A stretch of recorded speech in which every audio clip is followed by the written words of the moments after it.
we've been in a series on loving like Jesus, and we're going to continue on in that series to discuss and to consider the ways that we've been instructed and the way that Jesus has loved and modeled this love for us.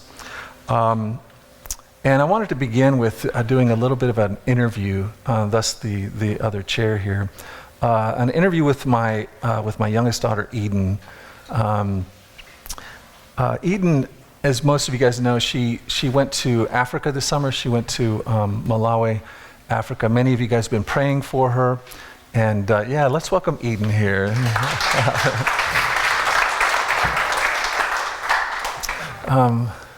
Is it on? Is it on? Yeah, okay, great. Yeah, Eden went to Malawi, Africa, and she had a pretty interesting summer. I know many of you have been praying for her. Some of you have supported her on this journey. This is her second year doing something like this. Last year she went to Ecuador, this year to Malawi, and she owes me 2 summers, you know. I'm telling her that, hey, you know, you get so few of these summers with these kids, and she headed off and spent the majority of the summer in this new place. And I just wanted to, I wanted to give her an opportunity to share with you a little bit of her time there. And the reason why I'm doing this interview thing is because Eden is you know, if you let her go, she'll end up talking for a long time, and she'll take up all my sermon time. So I figure I better just go ahead and interview her to make sure I can kind of rein her in. But yeah, I wanted to interview her for the purpose of just reporting back to you. Many of you prayed. I just wanted you to hear something of her time there. But also this does factor into our message today, so it kind of serves a dual purpose. But so Eden, tell me, here we go. Let's just jump right in. Let's just start with the basics of like where did you go? Tell us what you did, where you went. So I went to Malawi with a group called Teen Missions International, and our main goal was to drill a well in a village there. And we ended up getting to do a lot more than that. Where we drilled the well, we also we cleared out a big soccer field for all the kids that go there, and we also spent a week going on a Sunday school circuit because they have different Sunday schools in the villages surrounding, and so every day we would go to a different one and get to kind of like run the Sunday schools, which was really neat. And then after that, we went to a teen missions base in Malawi, and we build this building. So we laid the floor, put the concrete out and everything for that, and then started building the walls on it. So we learned how to like bricklay and all that fun stuff. And then afterwards, they have like a boot camp there in Malawi where they train kids, like Malawian kids, for like a week, I believe, and then they send them off into missions in Malawi as well. So we got to help out with the boot camp, and we taught classes. So I taught the singing class, which is interesting. I don't know why they put me in there, but it was really cool just seeing how many things we were able to do, and it was a really awesome time. Okay, so you how long were you gone for the whole? I was gone for like 8 weeks in total, and I was in Malawi for a month, and the other month was basically. It added up to be, you go to a 2-week like boot camp, which is like training for your mission before the trip, and then it was about a week of travel altogether, and then you go to a debrief after your summer to kind of like learn how to handle going back home. So that's about a week long. Hey, Dina, can I get the picture? I think it's a slideshow on there. If you click on there, there's just a couple of 5 pictures or so that we can filter through. One of those pictures I want to point out, in this boot camp, so they trained you to do something at this boot camp, right? What was the main technical kind of skill that you learned there? At boot camp, which is in Florida for us, they taught us how to use the drilling rig, which is that right there, the red thing. Wow, that was loud. Yeah, that's fine. Go ahead. That was so we learned actually like how to use it, and we practiced using it in Florida. So we drilled a couple feet deep, nothing too crazy, but yeah, and then they do things a little different in Africa. So then they taught us their way, how to do it when we got down there. But it was cool.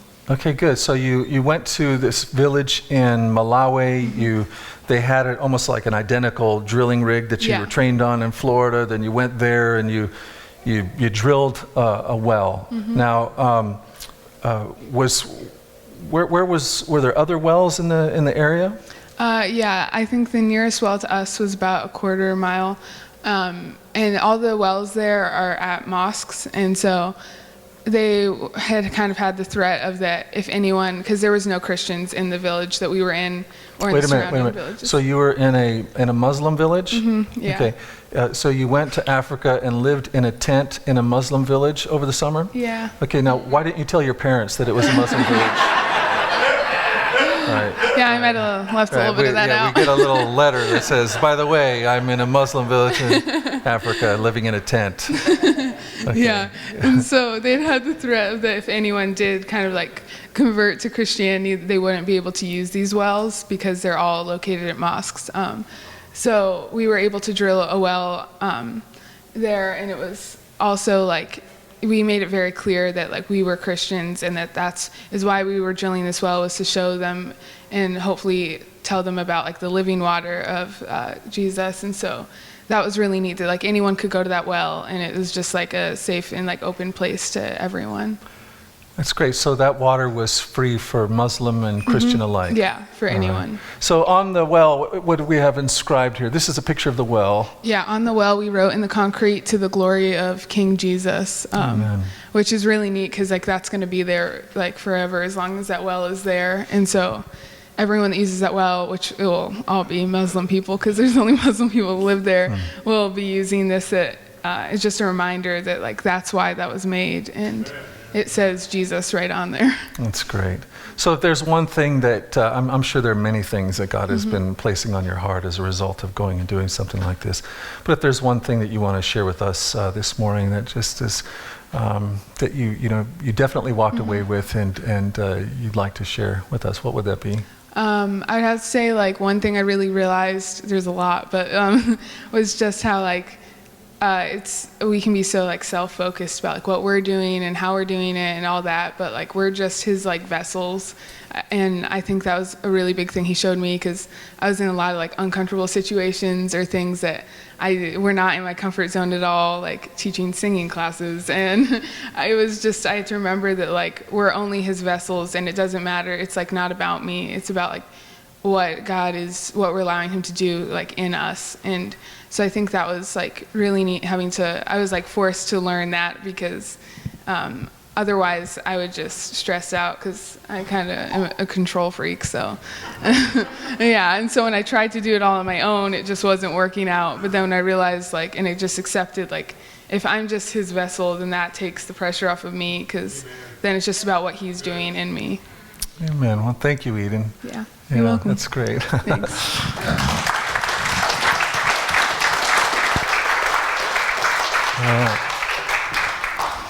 All right, what's up? There's a well there today in a little village in Malawi, Africa.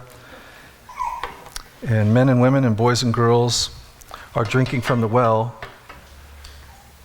And the well reads, "To the glory of King Jesus." Because some teenagers